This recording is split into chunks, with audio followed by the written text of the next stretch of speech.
Previously, you three, sometimes four, sometimes 5 or 6, you got into a lot of fucking trouble, let's just say. We sure did. You were all contracted by the Lady Monada, the head of one of the 5 major houses in Hintilla, to break into the Von Templer residence. You mean blackmailed? Yeah, you could say blackmailed. I mean, like that's a word for it. So let's just strike that from the record. You were blackmailed into breaking into the Von Templer estate, stealing the ceremonial electoral scroll, and some of you had some other tasks. Monty was told to leave behind evidence that the culprit was Lord Goring, head of one of the other 5 families. You, Reagan, were given information on the whereabouts of Elaine Von Templer, the Archduchess, who is among a number of individuals you swore revenge upon.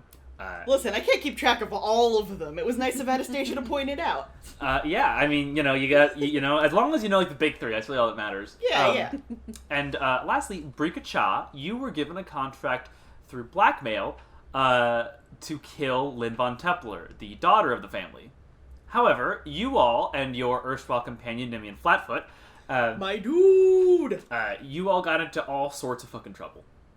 Despite Reagan giving it the old college try, no one died, except for when Wisteria, now June, killed one of the group of these black-cloaked assassins who attacked the ground at the same time that y'all attempted your heist.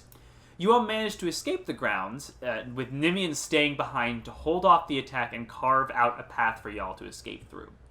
The next day, after finding some solace in an inn over at the Street of Sots Alley, the inn called the Strange Bedfellows, you were approached by the mysterious half-elf named Mr. Morris Kipling. Mr. Kipling gave you information that a lot of the city was trying to find Lynn, some to get her home, and some trying to kill her. He laid out a plan to get her back safely without having any of you killed in the process, and offered each of you a specific thing.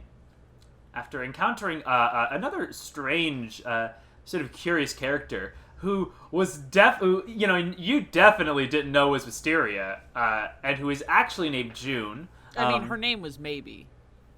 Yeah, classic Maybe. Well, she introduced herself to Lynn as June.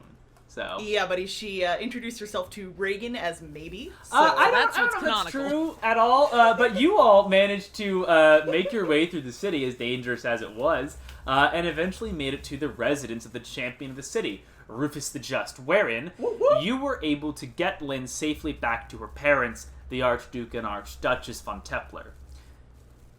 And you all survived, too, which was really kind of surprising. Hey. Like, in the aftermath, your new friend, June, slipped away, but the rest of you found something of a permanent residence in the house once Rufus the Just returned with his companions, including, apparently, a surviving, alive-in Nimian Flatfoot. So, as all of you were granted residence in the estate, you each got your own room, and you sort of rubbed elbows with all of the strange and various folks you've met there.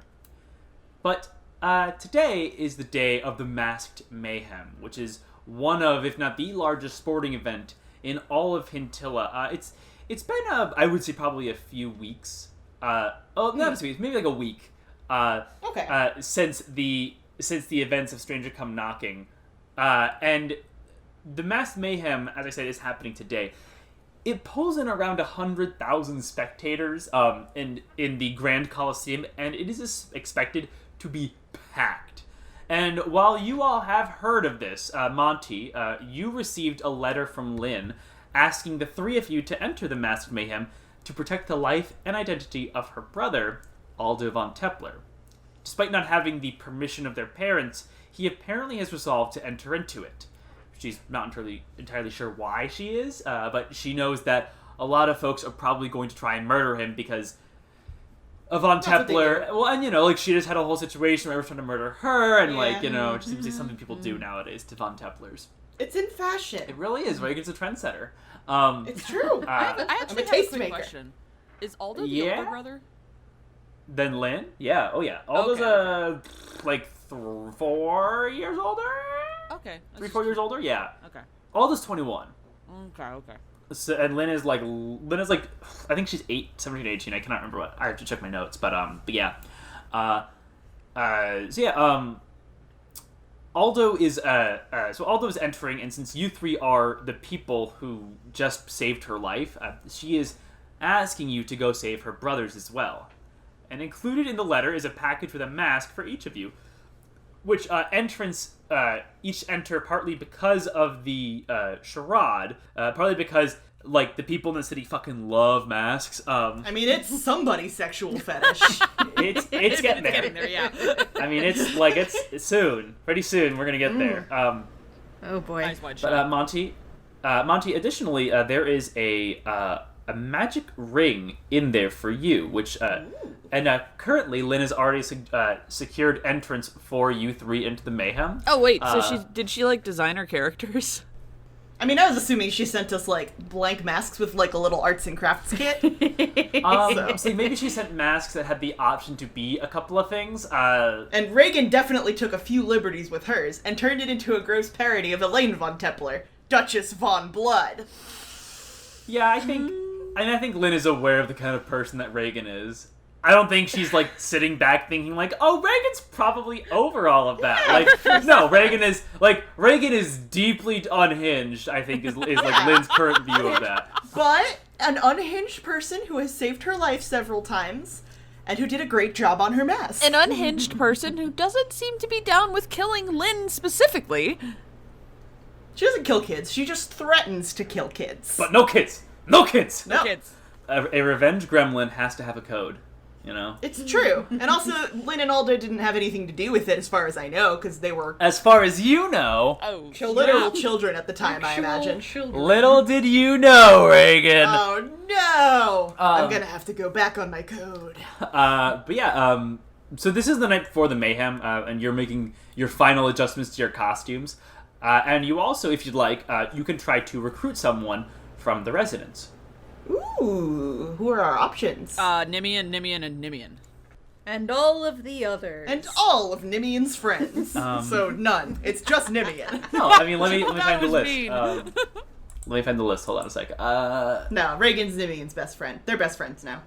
I mean, you might have to ask him, but yeah. So, okay. So what I will say with these folks is, some of them are like busier than other stuff. There's like a list of people who are living in the residence currently. And you would probably be hard pressed to recruit like Rufus. Because he's constantly busy doing something for someone, and he doesn't like to get involved in noble shit. But like you can always try. Then going down the list, some people are sort of a little crazy. They may jump at the chance. It's an eclectic lot, is my point. Yeah, I gathered that. Yeah, so here's who is available. Starting from the easiest to the hardest, there is Tamsin, an elven druid, Hank, an orc rogue, Brick Thrower, he's a goblin. He's a barbarian, but it's a little weird. Okay. We can get into that later. There's Nimian Flatfoot, your half-elven paladin friend, Harper Marks, a human paladin, and Rufus, a half-elf fighter. Alright, hear me out now, though. Brick Thrower. Like, he throws bricks. So, like...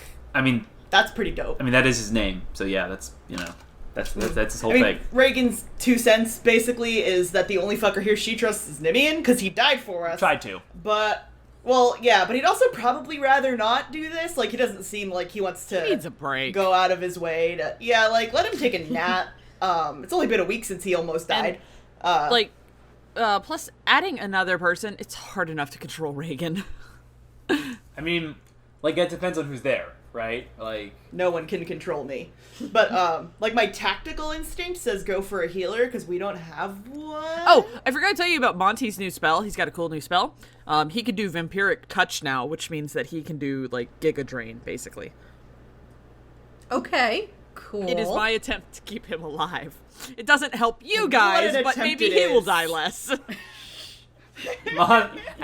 As the others lie dying on the ground, Monty just, don't worry, everyone, I'm alive. I can run away and great. get more help. Yep. But so, who are you taking?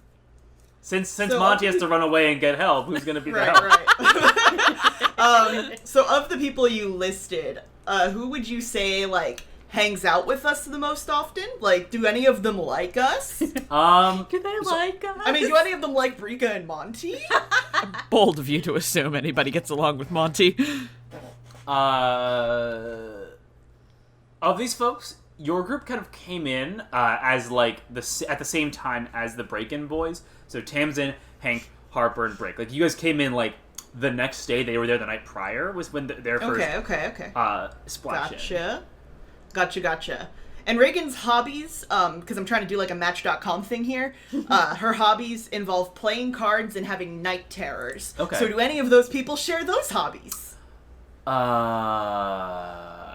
I'd say that, like, probably Tamsin is the closest to that. In terms of, like, it's like she's a little bit quieter, she's more reserved, because she's an elf with 5 charisma in a world that hates elves. Honey. She's, like, very socially anxious and has, like, dealt with her, like, fair share of, like, horrific trauma in her life. So, yeah, I think Night Terrors is there. Okay. Yeah, at least we share the night terrors. Yeah. So. Gotta have something. Yeah. Katie, pick. Quick. I picked Tamsin. Great. It's Tamsin. Elf solidarity. Okay. So I need somebody to roll a persuasion check.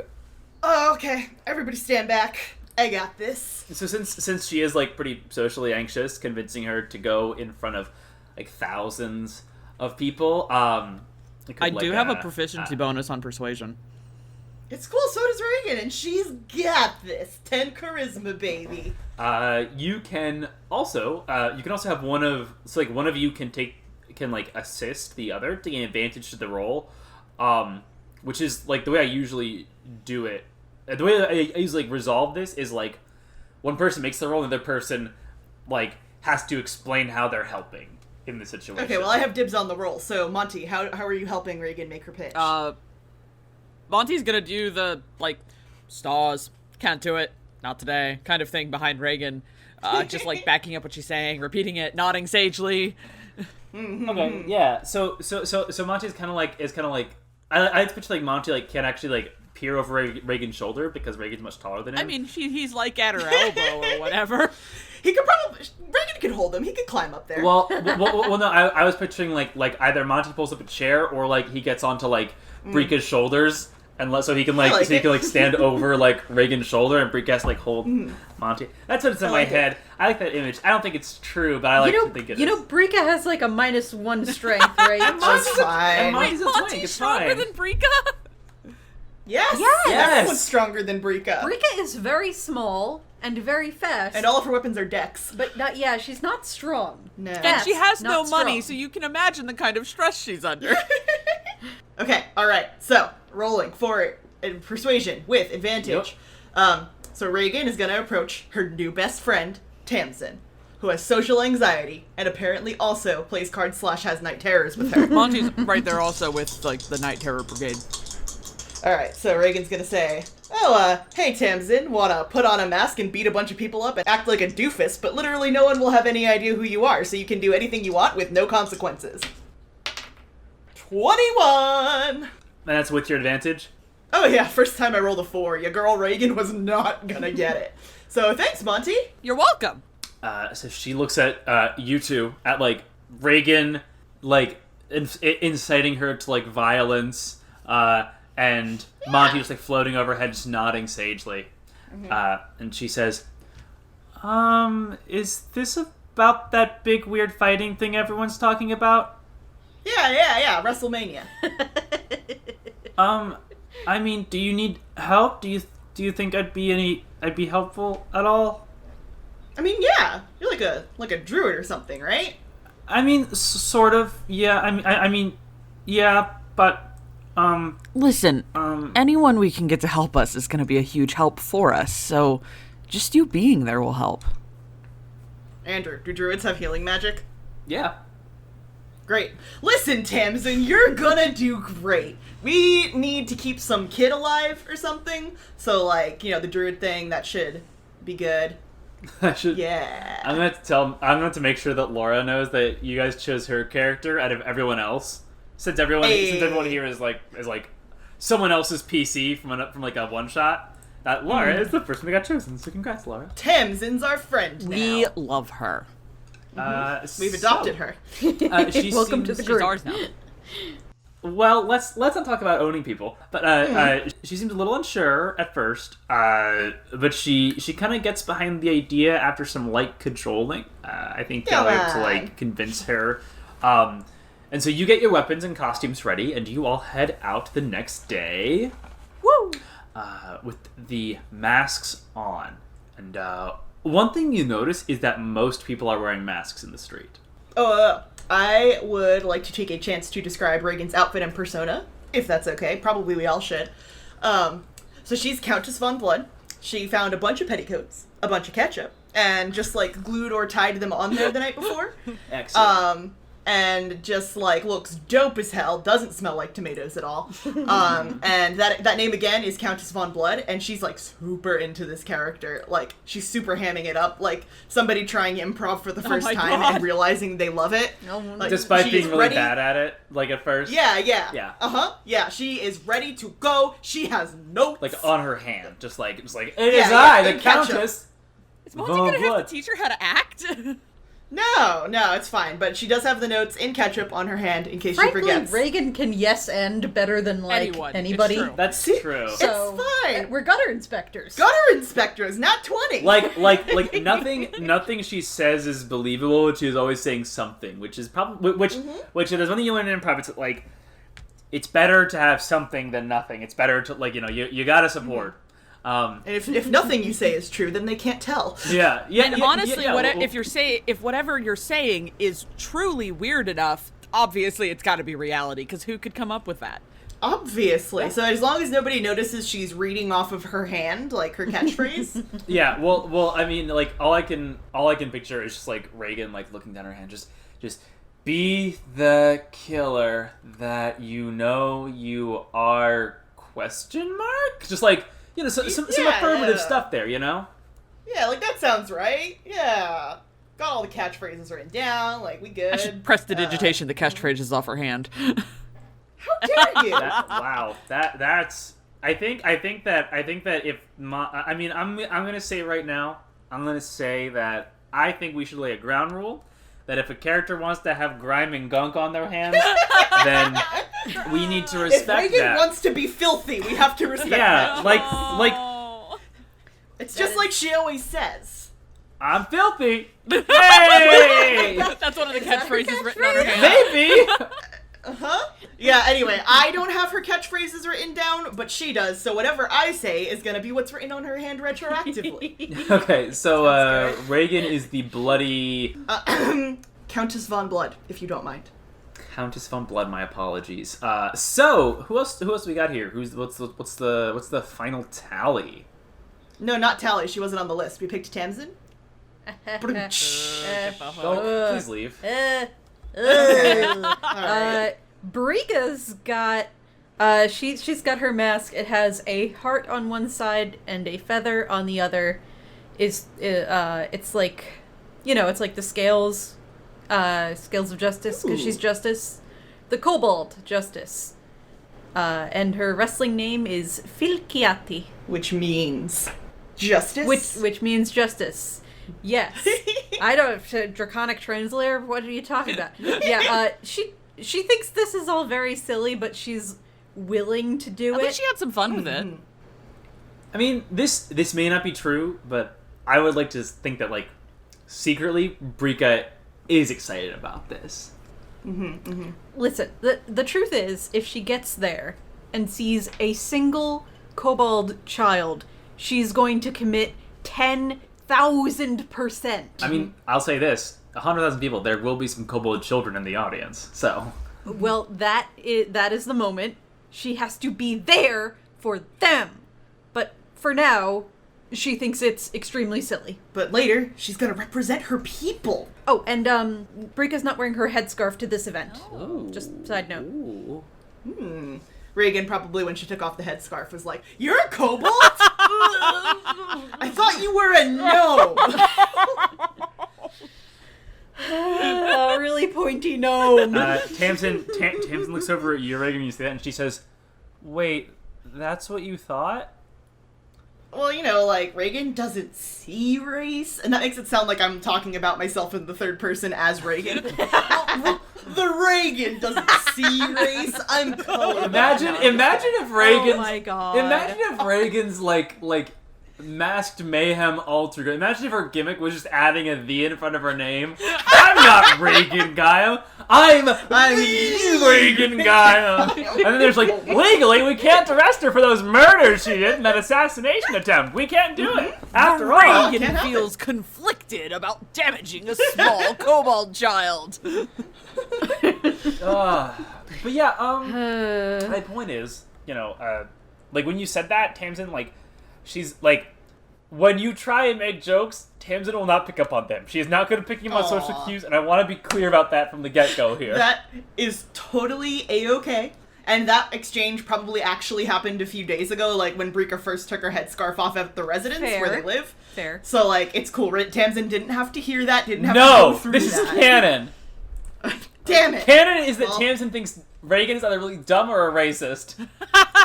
I like to think she's got room to grow in there. She can work on you it. know, like... She just needs to learn. She's been, sort of out of regular society for a while. She doesn't know. But, like, maybe she's bloom into a beautiful flower. That isn't a racist. So, okay, so we have the Countess von Blood, we have Fulciati, and, what's... Oh, shit, fuck, it's Duchess. Okay, no, but you said Countess, like, literally a minute ago. Yeah, but I was wrong. I have her written down here, and I looked at it, and she got a promotion. Diana, I'm gonna be honest. I think you're gonna swap between Countess and Duchess every single fucking time you say this name. Listen, Andrew, we'll all see what happens. Who's to say? Who else is in the group? Okay, well, the final member of this team is the Harbinger. The Harbinger seldom speaks, but when they do, it is an omen of your death. And the concept is high fantasy Undertaker from the WWE. Oh, Monty put a cover on his book. It's black leather and says in big letters, "The Damned." And he's here to add to his ledgers. So you gave him a death note, is what you're telling me. It's not a... You know what? Fuck it. Yes, he's Ryuk, and he's here to collect your souls. Why not? See, Katie, don't you feel better now? Sometimes you just gotta stand in your truth. Your weeb truth. I'm gonna I do want to say that I kind of picture, like, Monty as being the one who, like, probably stayed up the longest making sure that his costume was right. Like, he made sure that he got, because, like, there's, like, a lot of just, like, very large crow feathers, like, lying around the residence. Yeah. And so, like, I'm just, like finding those and collecting them and just, like, sticking them all together and making, like, the mantle. He's got this cool mantle that's, like, black feathers, like, very Elizabeth the musical death. It's awesome. Oh, yeah. And well, because you know where the feathers are from. Where? Kalo. Kalo is a Kenku at the residence. It's like a big old crow man. Molten. So, like, I'm picturing you just, like, chasing Kalo around, and he's just like, I do not understand what you're doing here. Please help me! He's like, I need you! I'll be your friend later, just give me your feathers now! So he's got this... feathers. Say what? Fiending for some feathers. Yeah. Yeah, so he's got this mask. Didn't really plan this, but he's got, like, a kind of a white, faceless, featureless mask with a black piece of fabric drawn around the eye holes and, like, a hood and, like, the feather cowl, all blacks and purples and thigh-high boots, and he's committing, and his outfit's super expensive, and he looks fucking dope. I bet Lynn sent the boots with the note. Just, like, P.S. Please wear these. Please. Wait, I'm sorry. His outfit is expensive? Yes. He's Monty. What a twist. Cosplay elitist. Yeah, this is the guy that's, like, standing next to the person who's made this really cool gemstone out of, like, maybe hot glue and resin, and he's like, yeah, these are real Swarovski crystals. Like, that's Jesus. Nice. I mined this last night. I don't know what any of these words y'all are talking about. God, Andrew's such a cosplay name. I was only ever like very vaguely tangentially on the cosplay and generally we just would make the costume and put it on you. Andrew, do you not know what a Swarovski crystal is? No. That's not a cosplay. That's not a cosplay thing. That's just brand. It's just a brand. I also just don't know what crystals are. What are crystals? Okay, Andrew, No, like I know crystals. I don't know about shiny rocks. I know what crystal. I don't know what a Swarovski crystal Anyway, is. we do have one more. What did Tamsin do? No, I mean Tamsin just picked up a mask on the way to the arena, just like a mouse mask, and she says, "I'm the field mouse." Reagan nods sagely. I dig it. Aww. That's wonderful. Actually, Monty's going to be doing Diana's terrifying "I'm cosplaying as a villain" thing that she used to do, and like everyone thinks that she's all mad at us. That was hilarious. You said, yeah, that's what you said, right? Hilarious, not terrifying. Hilarious. I mean, we're all like, "Hey, are you mad at us?" And you're like, "No, I'm just in character. Get fucked." God, learn to yes and, amateur. Well, before we do like a 16th yes and explanation and bit, you all join the living tide of people heading towards the Mayhem. You arrive around 10:30. You enter at the side of the Mayhem. You show you like your registration papers. Essentially, you are entering as a team, and a lot of people sort of form teams at some point, either at the beginning or later on. Okay, so even though we are like a mix of heels and heroes, we are allowed to be a team. Right. So, unlike wrestling in our world, like where like heel like faces and heels kind of stick together. Here, like there's any mix can enter as teams or individuals, but the expectation is that allegiances will shift throughout the course of the Masks Mayhem. So, like if you have a mixture of like heels and heroes in one team, it's like. That right there is Betrayal. Yeah, like it's like that's built-in drama happening. Yeah. Okay, I got it. So yeah, so like if some of your allies get knocked out, then you can switch, or you can like. Yeah, I mean I don't really know anything about real wrestling, so I'm kind of like this is nothing like real wrestling. Like fantastic. I did a lot of research for nothing. Well, no, it's like that. Okay, so that will be helpful for like. You'll know how to do, like, wrestling gimmicks, right? But I'm not going to be like, oh, well, actually, you can't powerbomb somebody you have in that kind of submission hold. Like, I'm not going to do that. Gotcha. Right. Like, it's like, I don't, like, like, I don't know how to do a powerbomb, but also I'd rather just be, like, fun. Like, fun. Like, not that wrestling is not fun. I don't want to go back to be my weird, like, classist, like, wrestling's fake, right? Like, well, yeah, 14-year-old Andrew, don't be a fucking dumbass, but, like... Yeah, so is Lord of the Rings 14-year-old Andrew, but I don't hear you complaining about that. He was not a very smart kid. He was chill. Like, he was smart, but he wasn't very wise. Oh, like Monty. You were fine. We're gonna dodge out of this whole conversation. Yeah, so what are we doing? Take me to the fantasy. Yeah, you all get brought into one of the waiting rooms. The first thing that you notice is that there are a lot of waiting rooms, and there are a lot of people entering into the Masked Mayhem. And it seems like the first round of this tournament, from what you sort of glean, is a melee. All for all. Ooh. Yeah, with the intention, it's sort of like separating the weak from the strong. As you go in, you see a couple different people, very distinct figures, as most Mayhemers are. You see a Knoll wearing like one of those like strongman like leopard print over the shoulder tights. I didn't need to see that. But he's wearing like half moon spectacles, and he is sitting reading a book on a stool there. You see an ogre with a bag of very large rocks, and he's just sitting there, looking at his rocks, making sure they're okay. I mean, you gotta take care of your rocks. Gotta check the rocks. You see two halflings who are kind of hyping each other up. It's like, yeah, come on, yeah, getting like the chemistry going. You see a half-elf bard there, just plucking away on a mandolin. You don't know he's a bard, but he's a bard. He's playing a mandolin as a hat pulled down over his eyes, kind of smiling a bit under there. You see a human, the only way to describe this, like he doesn't seem like super like ripped, but he there's zero fat on this human's body. It's like he's been boiled down to just pure like the leanest possible muscle Pure you could gristle. have. Yeah, Oh, and he's no. wearing this wolf mask, and he's just sitting there, just shaking a bit, staring forward, responding to nothing. Aw. No, like, you think, yeah, and it's like, you think for him, like, oh, like Nimian. It's like, no, this guy's not like Nimian. Like, Nimian trembles, this guy's just, like, shaking, just like, Cause he's pumped! like, he just cannot control himself. Reagan gets that. You also see a kobold. A kobold! He's wearing a lion mask and a karate gi. Is it our friend? We just don't know. So it is not sensei. He does not have that kind of like, stooped over affectation. But he has emblazoned on his gi the insignia of Kobold Kai. Oh. Nice. Can Reagan give that one a fist bump? You approach him, and he kind of gives you a look for a minute, and he says, What do you want? Oh, I saw your insignia, Kobold Kai. That's good shit. It's cool. You trained? I mean, well, yeah, but I'm obviously not a Kobold Kai, but I have a lot of respect for you guys. Why were you training Kobold Kai? I thought it was just for kobolds? What? Huh.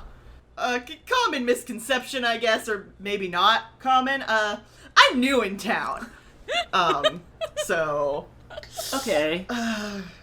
Anyway, good stuff. Yeah, your sensei is a cool dude. Yeah, Sensei's tough. Sensei's cool. He, Yeah, sure is. See you in the ring. Cool, okay? Bye. Oh my god. Great at this. fucking amazing. Oh my god. It's almost Nailed the landing. Incredible. It's almost like Tamsin is not the most socially awkward person in this group. Tamsin just looks at that whole exchange. She just says, "Huh, that's like what I do." Yep. Reagan hasn't slept much. No, considering last time we saw her, she was just like shaking and like panic attacking and like flashbacking. Yeah, probably not, no. And also she's been having night terrors since. But also she was up all night writing these witty one-liners and ketchup on her arm. So from what the people around you, from what the people in charge have told you, you got here a little. There's like 30 minutes until the first round starts. So is there anything you guys want to do here? Talk to anyone, get pumped, get prepped, work on a team name. Ooh, that one. We should work on a team Well, name. first of all, did Lynn tell us what her brother was going to be? Well, so she didn't know is part of the problem. Okay. Like, otherwise, she would have... Like, this is not a soft enough competition that you can just assume everyone is Aldo. Like, this is a fucking top thing. It's gonna be rough. So, y'all, part of the challenge here is figuring out who's underneath the masks. Like, some people, obviously, like the lion mask or kobold, yeah, it's pretty obvious what his deal is, since he's just wearing it on his karate gi, right? We can rule him out. Yeah, I think it's fair. Yeah, Ace Detective! So, you all can take this time and try to talk to people here, figure out what they know, who they are, start to essentially, there's gonna be several rounds, and in each of them you can make certain choices. You can make bonds here with people in your waiting room, or you can try focus on each other. There's a couple different options that you can take here, in addition to trying to uncover folks' identities. Okay. I think we should definitely focus on coming up with a team name, and also probably try to find this dude that we're here to find, or whatever. Hey, the Hamburglar. Reagan's intelligence is 10, so I don't think Harbinger's, like, in her daily vocab. Right, but, like, I want to be clear, 10's not dumb. Like, you're not sitting... Isn't 4 when you have no human intelligence, like you're an animal? 4, I think 4 is... No, I think 2 is, like, okay. birds. Okay. 1 is insect, 2 brain is dead. birds. Anyway, And 10 not Kala. might not be dumb, but it ain't smart, and certainly not book smart, and that is a $4 word, $5 You word, wanna know $1 something million funny? word. Monty's intelligence stat is literally twice that. Well, fuck you too, Monty! Monty also dies when you poke him. And Reagan just reaches over, picks up a glass, breaks it in her hand, starts chewing on it. It's like... Yeah, she had a bowl of nails for breakfast this morning with no milk. Oh, whoa, we're going there, huh? We're going there. So yeah, we should pick out a name, and the Harbinger, do you sense any friendship vibes? Genes from anyone here? Friendship genes? I don't know how disguises and shit work. You know, you're friends with his sister. Monty's also trying to keep his voice really low because his whole character thing is that he doesn't talk a lot, and he's not confident in his voice sounding intimidating. Like, you know the family, you're all buddy-buddy with the Von Templars, so, like, maybe you're just getting some vibes, and Reagan's also trying to keep her voice down, since she's trying not to give away information about this guy, because she's, you know, not super stupid, as we just went over. So does anyone, like, give you friend vibes here? Like, I'm not getting murderous rage out of anybody in this room, so I am useless here. I mean, that's probably for the best. And how old is this guy? Did we say this guy was? Yeah, how old is Aldo again? Yeah, like I said, he's like 21, around thereabouts. Okay. 21. Got it. Yeah, he's around 3 years older than Lynn, give or take. Okay. So I'm pretty sure it's not that guy. And Reagan points at the kobold. Racist! So we're looking for a half-elf or human? So like Lynn, he's about a quarter elven, but has more human-centric features. Get it. Quarter elf. Quarter 25 elf? cents. Is that the name? Yeah. Oh, We call I have an call idea. them quartz. Guys, idea. Yes. It's me, Reagan. I have an idea. Yes. Brika. Okay. So if there's anything like sketchy going on here, I bet maybe other people are being sneaky like we are right now and talking about it. So why don't you go eavesdrop? Fair enough. Since you can become invisible.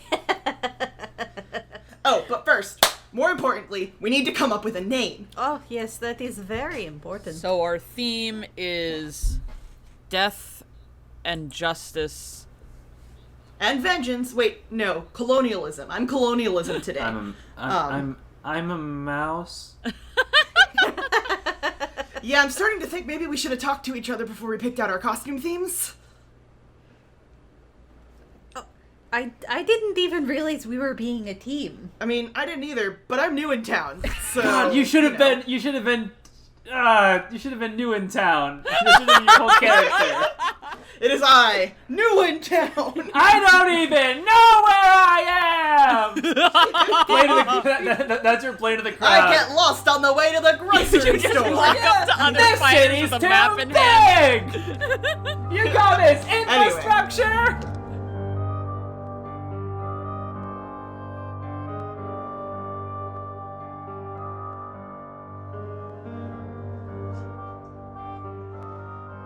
Hello, friends. Thank you so much for coming to this episode of Masks Martyrs, and please disregard the fact that the audio quality just dropped. I am using an unusual microphone.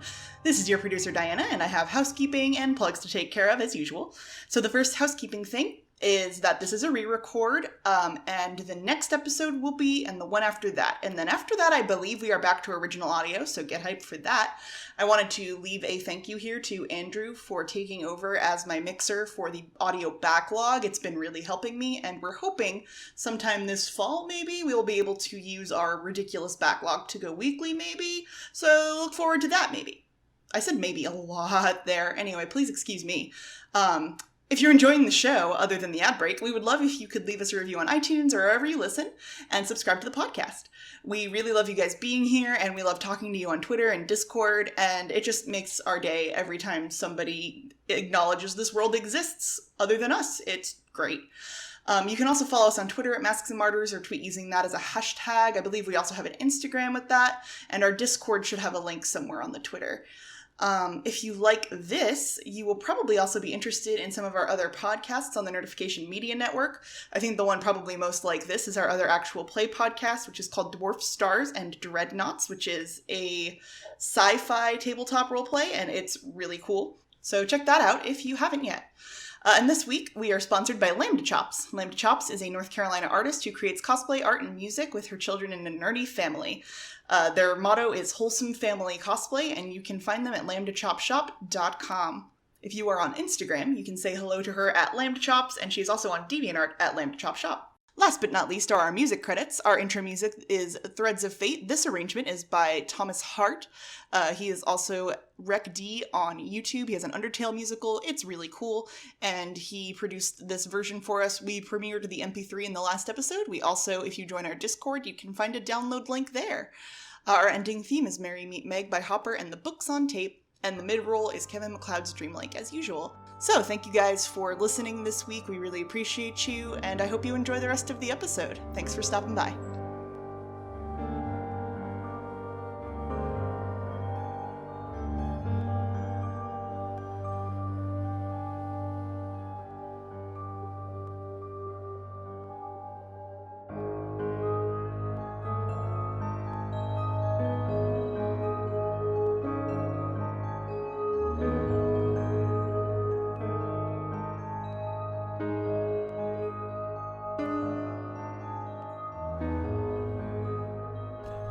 Okay, so team name. Team name. Fuck. Team name. Okay, so we have the Deathman, me, a field mouse, I told you. and Kobold Justice. It's Deathman. Deathman. Saul Deathman. It's all Deathman. How about the end times? The Eclectics. Wait, no, tell me yours. Think about it. We've got things that are going to bring in the apocalypse. We've got pestilence. No offense, Tamsin, but Monty does point at her. So because she's a Rude. mouse and rats and the plague. Really we have rude. War. He points at Reagan. We have Final Judgment. Kobold Justice over here, and then we have Death. Me. We're missing famine, but we'll make it work. It's fine. It's fine. Nobody ever wants to be famine. I've tried this a million times. Fair enough. Alright, so, Brika, you go be sneaky, listen in on some people. Money Pants, go bribe someone? Can I just say that, like there was a golden opportunity for Monty to be Tiger Millionaire. But just, like, Mr. Moneypants instead. Yes! It was almost there. I almost did that, but I thought you guys would give me shit for ripping off Tiger Millionaire. No, never. You shit for what? Ripping up Tiger Millionaire, it would have been like, like I was watching that as I got inspired for this adventure, and like you're already a Death Note boy. You're already a Death Note boy. Like, I should have done that. And I will say that I was not intending Death Note, but I'm here now. But I meant for Elizabeth the musical. Well, That was what I was aiming for. That's fair, but that's something that fewer people. I know. think, That's have why it seen almost and looked know like about. I had an original thought. but yeah, I think I saw that episode of Steven Universe, and I was just like, shit, this is what I want to do with these people. Like, this is the whole thing. So Well, sorry, I because ruined it's so your good. dream. It's so good. Katie, just have Monty duck into a closet and change his costume. Just become a Tiger Millionaire. guess what? It's me, Money Pants. Actually, I got all this money in my pants. That's and his just catchphrase. walks I'm around not good at shedding this. coins. Uh-oh, I I dropped We my don't even use paper purse. money in this world. Shit! But no, that actually does bring up a good question they're that I bludgeoning had. weapons. Wait, what did you say? That would be really good. They're Oh heavy my pants, they're bludgeoning weapons. Oh my god, that'd be so No good. paper money. What if he would just wear like underwear and had like a pair of pants he would just swing it around over his Oh head? my god, I wish my Monty were God. funny. He's not that funny. Actually, but like I said, this does bring up a question, before I forget. If Monty gets knocked out of this, can he sneak back in as another character somehow? Perhaps a Tiger Millionaire. Okay, so like that would require like a lot of deception and stealth, especially because like it'd be really weird if like the Harbinger's been knocked out in round 2. This is a new wrestler who just is here He's now. been there the whole time. Tiger Millionaire! That being said, I do have plans for what happens like if folks get knocked out, because I don't want people to just be like, it's like first round someone gets knocked out. All right, well now you can sit here as the rest of the adventure happens. Like that seems really crappy. Okay, got it. But yeah, like I made sure to plan for that just because otherwise it would be just nonsense. Got it. Because part of it's like y'all are in the scrum right now. Like the heavyweights, the realer dealer folks, they don't even fight in the first rounds. They're seeded. Nobody wants to see like the King of the Ring, the Undisputed, the Lost Legend fight these nobodies, right? Like, Of course. Anyway, I'll go take my seat over there. It's fine, you don't have to. Sorry, now I'm thinking of Rockhawk from Paper Mario. Anyway. so we're going with the end times. Okay. Yeah! Sure, why not? The enzymes. End Got times, it. Got it. So what do you want to do in these 30 minutes before you start? We'll go around. What is Brika doing first? I liked the eavesdropping idea. Reagan did good. Good job.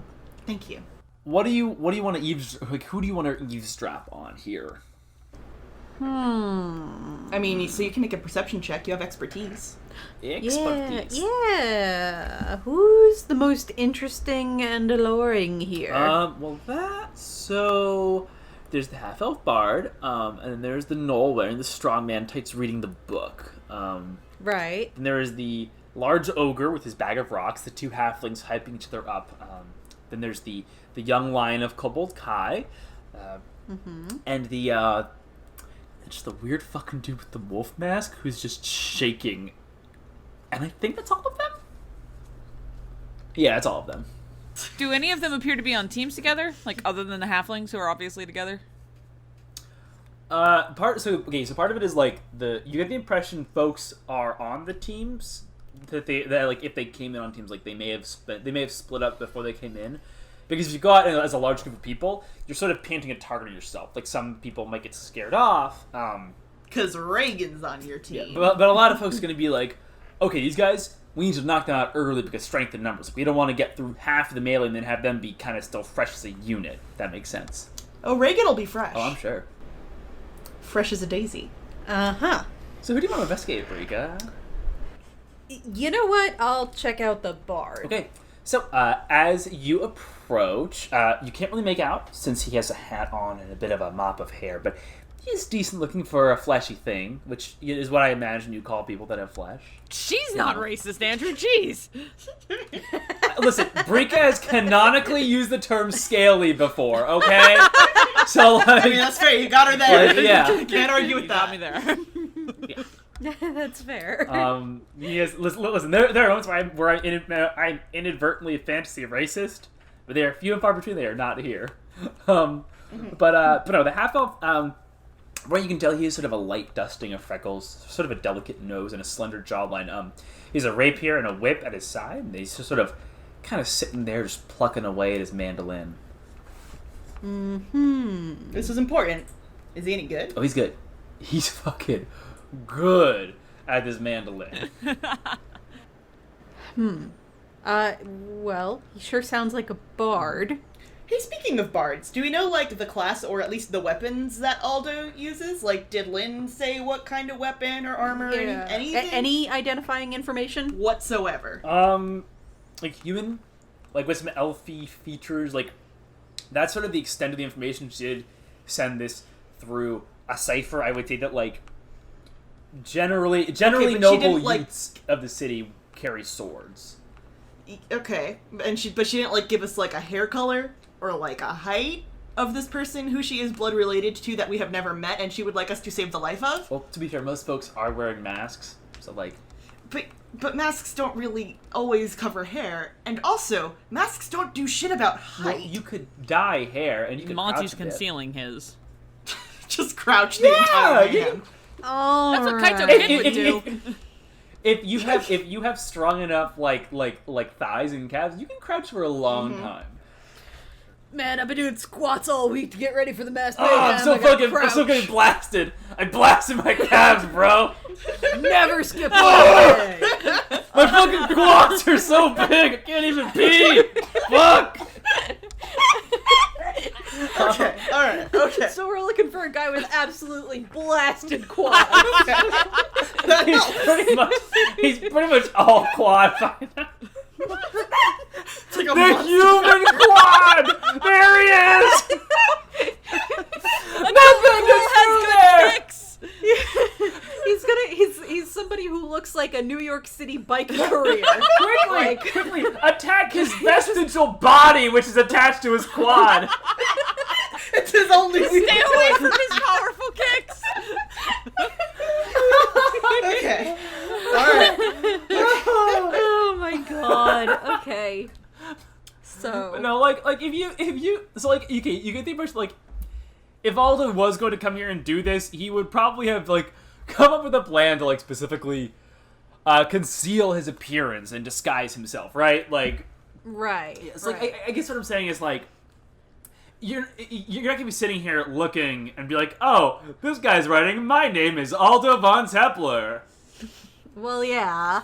We're just saying if Lynn gave us literally anything to work with, you know, because I would say from what Lynn told you, he's smart enough to conceal his identity. Okay. So nothing really interesting about the bard, except that he's a freckly pretty boy with a mandolin. Well, right now things are kind of like, I mean, he's solitary, you know. Quick, Brika, flirt! Good!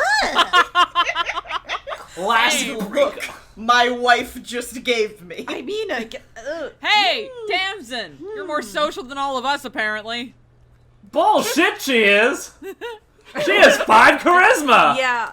Yeah, I don't know what I'm looking for or anything about Lynn's brother, so I don't know what to look for among these people. Anyone who's also mysterious? Sure. So the bard is a bit reserved. The weird human with the wolf mask, you have no idea what the fuck to make of him. Like... Yeah, that one's weird. That's Dragon's blood brother. Wolf and dragon! You're telling me he has rabies. No, he's just very into it. Katie, I know what Andrew just said, but I wouldn't rule out rabies. Don't let him bite you. Listen, sometimes people take these things too seriously. Like, they're very, very committed. So masked wrestling is his sexual fetish. So with that role, you can't tell whether or not it's sexual, but like with a good enough perception check, I bet she could. Can I roll to see if wrestling is his sexual fetish? Yeah, sure. Roll to detect chub for me.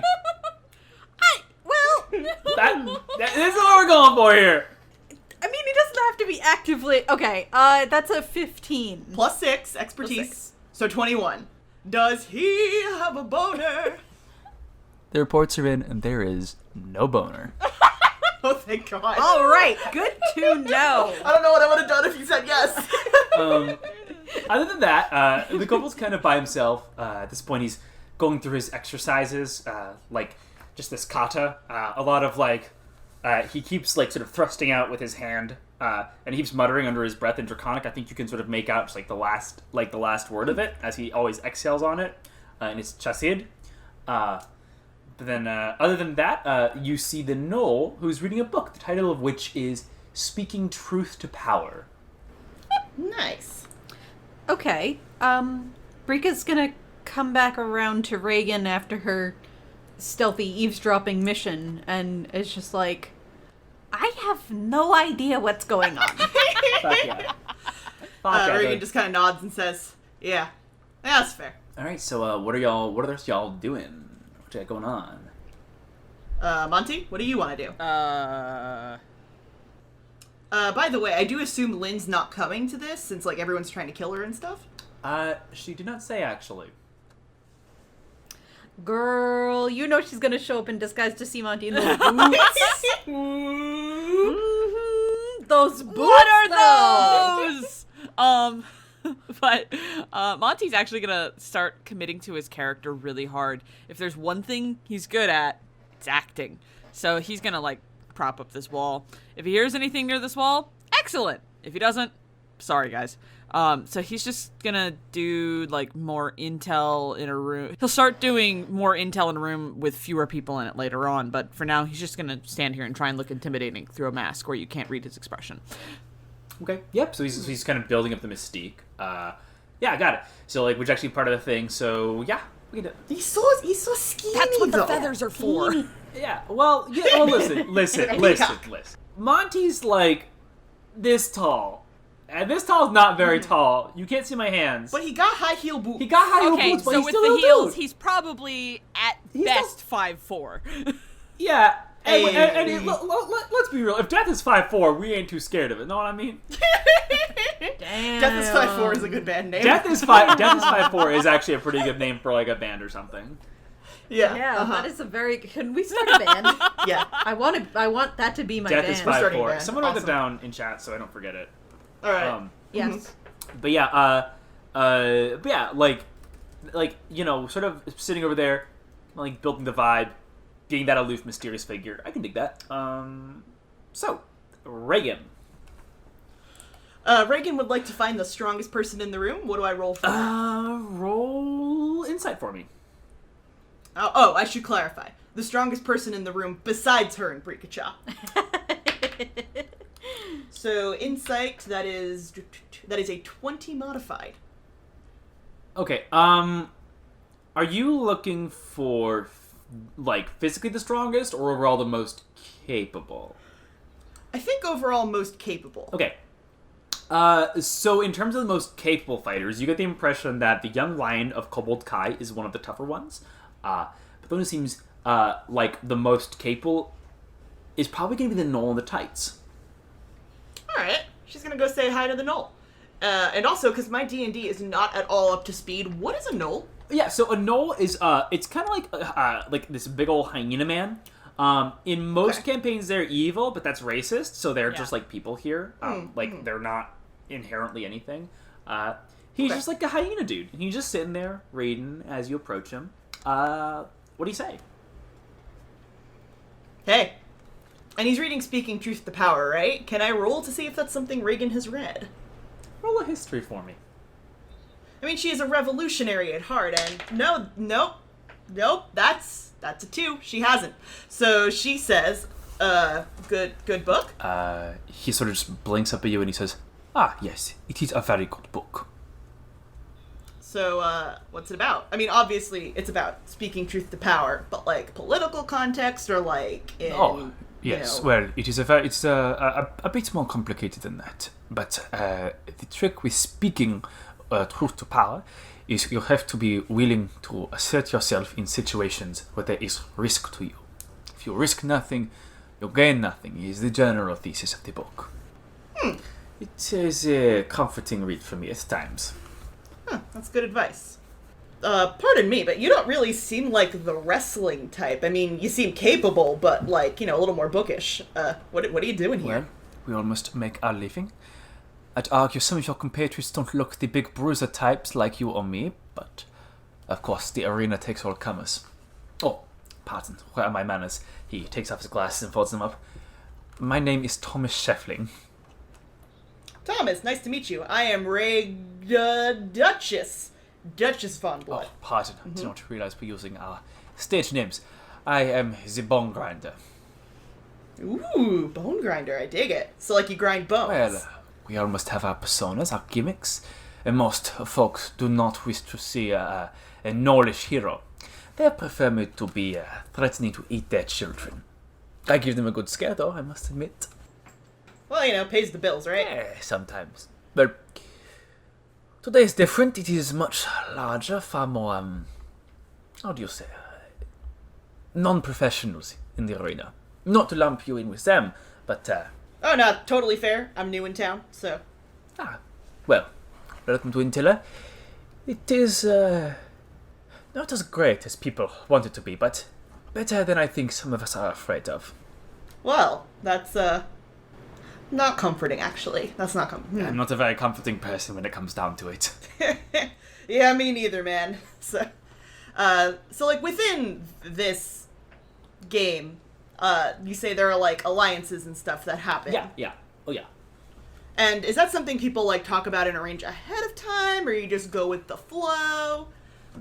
I mean, like, I think that Like when depends you're in on the the ring? person, right? Well, and it's like... So how would Reagan approach someone like him for an alliance? Well, he looks big and strong, and he seems chill. So I can kind of just do what Reagan would do to recruit then? That's the verdict? Yeah. Like, it's not like a specific... Yeah, like I don't have a list of you must promise to marry their daughter. It's just like... Okay, alright. Okay, cool. So Reagan's gonna be like... I mean, so you mentioned my colleagues not exactly being bruisers, but... I mean, they're alright. But if they go out early, it'd be good to know I got someone like you on my side, if you know what I mean. If you catch my drift, if you pick up what I'm laying down. Roll. If you entry my lotta. It's like, is she gonna keep going? Someone stop me. Roll persuasion for me. You got it. Diana, thank God. 17. He takes you in for a moment, looks you up and down, takes the measure of you. I mean, we heels gotta stick together. Smile kind of quirks up on the side of his mouth and he says, "Really? Duchess von Blood is not a hero?" No, she's, you got me. No, she's not exactly the heroic type. Well, if things come down to that, then I'm more than willing to see where the day takes us. 'Tis only the first round, after all. I mean, hey, that's true, but these guns aren't for show. He smiles at that a bit and says, "That attitude will do you well out there. Remember, it's a fight first and a show second." Don't worry, it's cool. Most things in my life are fights first. Good to know. Yeah, I mean, it's just, sort of the way the dice fall for Duchess Von Blood. Yeah. Nice one. Hey. Believe me, you don't need to be explaining it to me. My name is the Bone Grinder, after all. That is true. You are the Bone Grinder. Yes, I am more than aware of the difficulties of life. Well, anyway, the Bone Grinder... Thomas, I guess I'll see you in the ring. Indeed. And luck with you and yours. Oh, thanks. Very brave of you, calling in as a team. Very brave indeed. Yeah, well, you know, I don't like to leave any room for misinterpretation. Well, there you go. And he turns back to his book. Alright, have fun with your book, man. Reagan's gonna trot back over to Monty and Tamsin and Brika and says, well, if you guys bite it, I'm set. That's a leader! That's a fucking leader! But no, Tamsin just kind of blinks and she says, are we going to die? No, I mean that in, like, the competitive sense. Like, If we lose. Yeah, Tamsin seems like very just increasingly concerned about being here. Yeah. Oh, okay. Reagan's gonna put both of her heavily armored, ketchup-covered hands on Tamsin's shoulders. You forgot about the ketchup. Says, Tamsin, look me in the helmet eyes. You're gonna be fantastic. Roll persuasion. That's a 9. Well, Tamsin's here. She doesn't take a lot of solace in that, but she starts to get herself as ready as she can for the situation. That's all I can ask for with a 9. She didn't leave. So another 5 minutes pass, and at this point, the ambient noise from above has become a dull roar of people talking on top of each other. 100,000 seats out there are filled, and you and yours are the entertainment today. This may be new for some of you. Some of you may have had more harrowing circumstances on a daily basis. And I think it's safe to say that even those of you who have been involved in, the most dangerous of things, you probably never had an audience before. After those 5 minutes pass, you begin to hear there's sort of a rhythmic pounding.